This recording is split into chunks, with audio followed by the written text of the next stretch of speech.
Au Lesotho, la pandémie de Covid-19 et les inondations ont causé de vastes perturbations sociales et économiques affectant profondément de nombreux secteurs clés. Dans son discours sur le budget 2022-2023 présenté aux médias la semaine dernière, le ministre des Finances Thabo Sofoni a indiqué que les contractions économiques ainsi que la baisse des revenus de l'Union douanière d'Afrique australe, SACU, a aggravé la position extérieure et budgétaire déjà médiocre du Lesotho. Il a déclaré que conformément à la croissance prévue du PIB de 2,3% et au taux d'inflation de 5%, les revenus de la SACU devraient tomber en dessous de la collecte de l'année dernière de 608 millions de malais et d'un total de 5,4 milliards de malais. Au total, la collecte des recettes, y compris la SACU et les subventions, est projetée à 19,7 milliards de malais.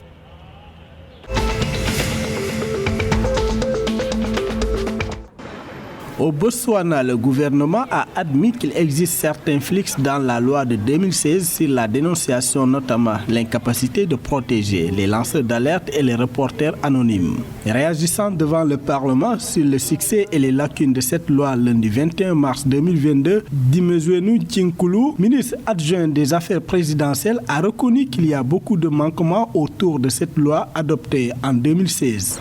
Bien que l'application de la loi puisse être étendue aux entreprises privées, son champ d'application est limité car il se concentre davantage sur les entités publiques que sur les entités privées, a-t-il indiqué. Sur les 934 rapports reçus, seuls 284 ont été classés pour enquête.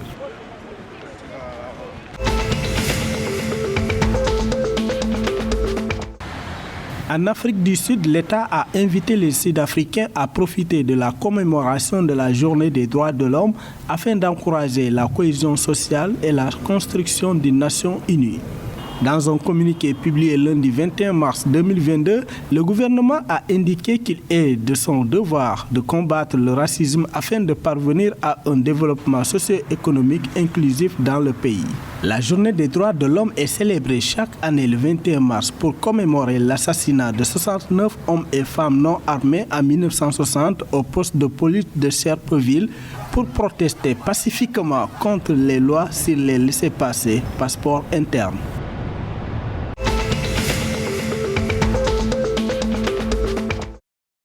Grâce à un amendement des règles commerciales pour certains pays africains par la Chine, davantage de produits agricoles du continent peuvent entrer en Chine. Selon un article du South China Morning Post publié dimanche 20 mars 2022, l'Afrique du Sud, le Kenya et le Zimbabwe font partie des pays africains qui ont récemment signé des protocoles révisés leur permettant d'accéder au marché de consommation chinois. En février 2022, l'Afrique du Sud a expédié son premier lot de 100 000 citrons et la Tanzanie a commencé à exporter du soja vers la Chine. Des accords similaires ont été conclus pour les avocats, le thé, le café et les roses du Kenya, les produits à base de bœuf de Namibie et du Botswana.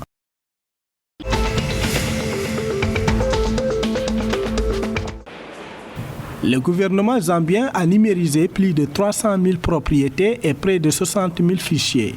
L'annonce a été faite lundi 21 mars 2022 par le ministère des Terres et des Ressources naturelles qui a déclaré que le processus de numérisation des propriétés a été réalisé en partenariat avec le projet de paysage forestier intégré de Zambie.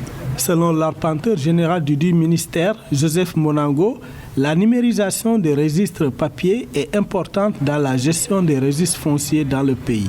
Ces derniers s'exprimaient lors de l'atelier de renforcement des capacités nationales des géomètres à Tchongwe dans le cadre de la numérisation des registres fonciers.